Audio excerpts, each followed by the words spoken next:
Charlie Kirk gets shot. Suddenly, the 71-year-old man jumps up and creates what is obviously some sort of a distraction. They're like, okay, we're trying to get to the bottom of why you would stand up and scream, shoot me, immediately following the aftermath of this murder. Candace Owens today revealed the truth as she sees it about the Kirk assassination decoy, the man that was arrested shortly after the shooting and proclaimed to be the shooter, but turns out it was not him, according to the FBI narrative. What that means, according to this investigation, and some research that I have done that might give us some explanation as to why this happened. Maybe. So let's get into that. Please like the video and subscribe to the channel. Let's start with some major updates regarding the Charlie Kirk case. First and foremost, what always stood out to us about this shooting was Decoy Boy, right? We're all on social media. We all watch the news. We have all, whether we wanted to or not, witnessed, thanks to social media and the news, a lot of shootings, whether it's gang related or otherwise. And I have to say, I don't know if I'm the only one, never in my entire life have I seen a situation when a shooting happens and then somebody completely unrelated to the shooting that just happened jumps up and down and says that they did it and gets arrested for saying that they did it, implying that they did it. Well, for whatever reason, George Zinn, who is a 71-year-old man, was moved to do that, right? Instantly. Charlie Kirk gets shot. Suddenly, the 71-year-old man jumps up and creates what is obviously some sort of a distraction. Okay, we have eyes, we can see that. That's not normal. He creates a distraction. So let's just take a look at this clip of him being arrested in the aftermath of the shooting.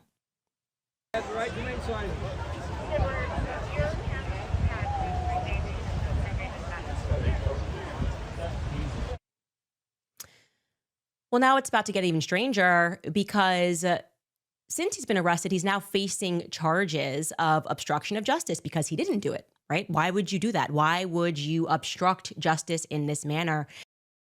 Yeah, that's exactly right. This was one of the things that really raised my eyebrows when this first happened, and it still today is one of the weirder things surrounding this issue. In fact, I dare so call it the weirdest by far. I did some digging on this guy, and he's considered a disruptor of sorts. He's been known to authorities in Utah as being such, going to multiple political rallies and such, and has been known as a gadfly. He routinely attends protests, political functions and film screenings. He's been around for a long time, and it seems like in reading several articles about this guy that the authorities were well aware of him, familiar with the sorts of things he does. But yeah, this seemed like a diversion, and it raised a lot of questions if he was in on this thing. I haven't seen anyone make any concrete connections between him and the shooter, but we have seen various publications today print very interesting headlines about this and talk about this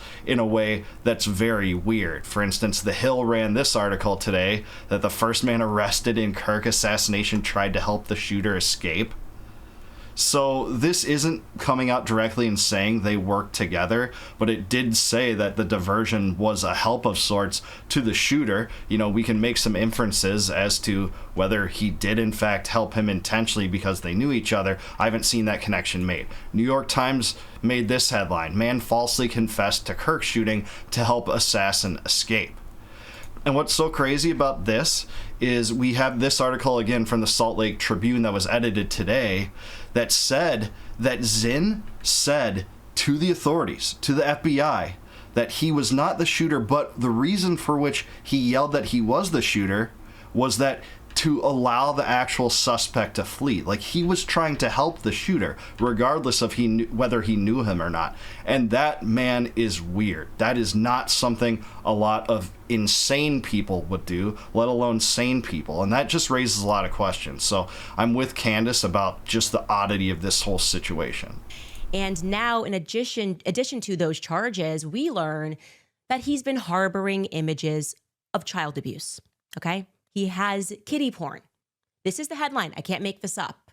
Man arrested for allegedly faking confession to Charlie Kirk's killing. George Zinn, accused of obstructing justice, was also booked in connection with images on his cell phone related to child abuse, okay?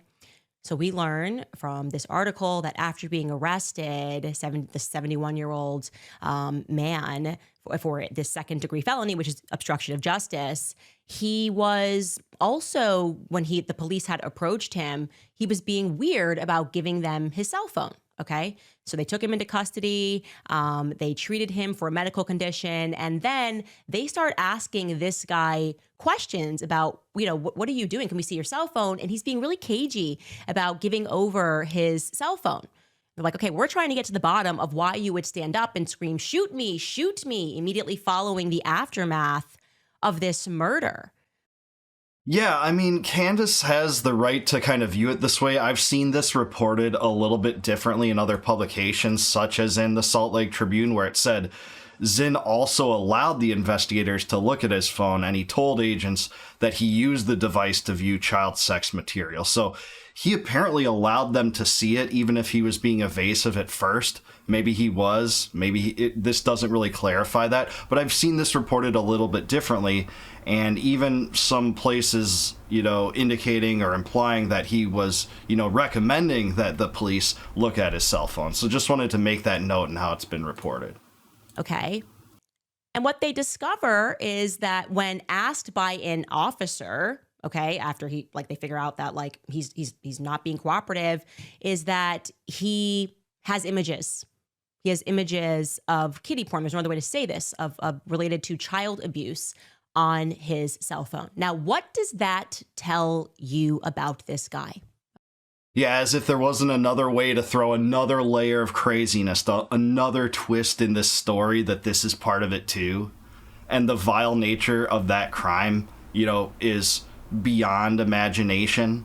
But he also, proclaimed that he was the shooter of Kirk, made a big distraction, saying that he was helping the culprit, and apparently, according to the story so far, didn't know him at all. And that's a possibility, man, but that's really freaking crazy. And not many publications are covering this story, so thank you, Candace, for doing it. It doesn't enter into, the FBI's story. I don't think they have an explanation for this other than talking about the child porn issue. Okay. What does it tell you about George Zinn? What that signals to me about George Zinn is that I've read a lot about Jeffrey Epstein. I've read a lot about blackmail operations. The people they tend to go after are people who are into children. Full stop. Now, I'm not saying, I obviously, he's just been charged here, so I guess we have to say allegedly, but that's what's coming out now, that they found images on his cell phone.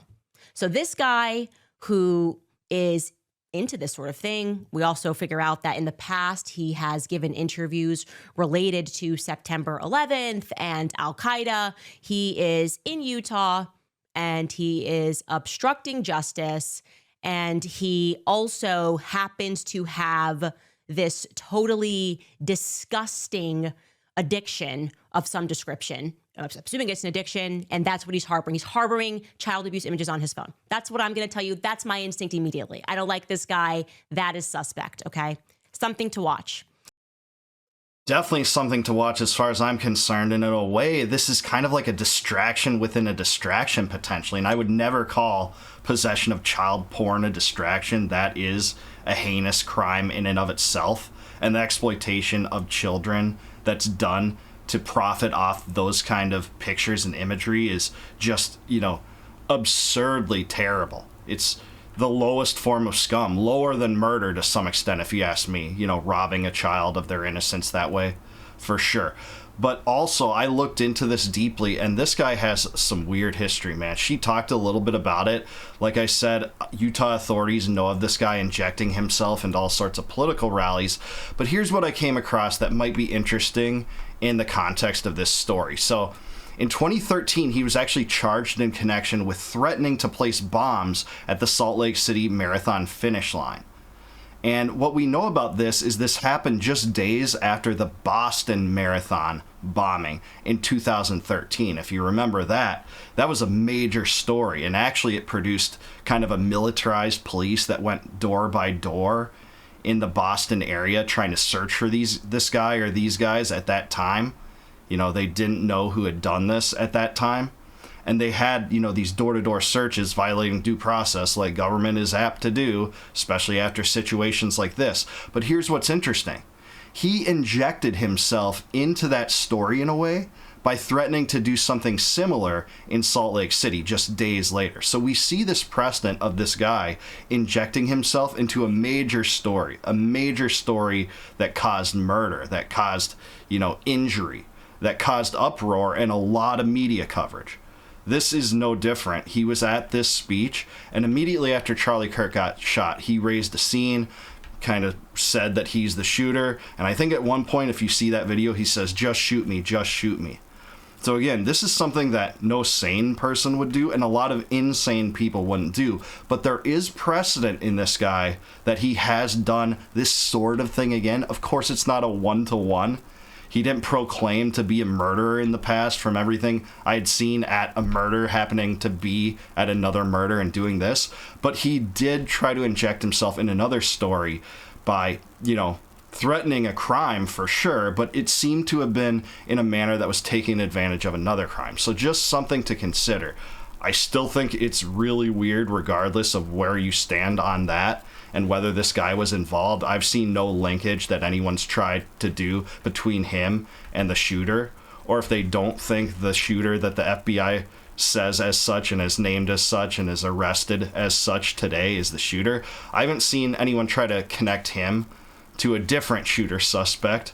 So this is something worth watching, man. I just think this is like the weirdest angle of the whole story. It's much weirder than the hand signals. I think those are explainable. I think it's, weirder than a lot of things that have been brought up. The guy, brandishing his firearm on a college that allows open carry, in a state that allows open carry, in a region of the country where a lot of people do open carry and they cherish that right and it's part of the culture. I think that's, a really big nothing burger. And there's several more of those in this story, but this is actually interesting. I think it's worthy of attention. I'm really glad Candace is covering it. And at the end of this, open about, recovering it if it comes back of importance. I think that it behooves us to kind of get to the bottom of this, and for the feds, if they want us to believe them, and I don't know that that's possible with much of the public. It's hard to imagine it's possible with me after, Russiagate and Waco and Ruby Ridge and trying to get MLK to kill himself and all the other crimes that the FBI is involved with, the Whitmer entrapment scheme, probably, entrapment in January 6th, things like that. It's hard to imagine they'd be trustworthy, but they need to give us answers on this thing. If there is any way to prove that there's no connection, they need to do it here, and this is an interesting angle. But I do want to hear what you think. Let me know down below, what do you think about this decoy? And this doesn't even scratch the surface. There's another guy arrested for this too, as another decoy per se. I haven't looked as much into him. But do you think that this is, a rabbit hole that's worth pursuing? Do you think that this is a nothing burger? Do you think that this enters into the equation of the investigation at all? Let me know in the comments below. Please like the video, subscribe to the channel, subscribe to Candace. Thank you for covering this, Candace. And until I see you guys next time, no more war, no more debt, no more inflation, no more empire. Peace out, guys. Catch you in the next one.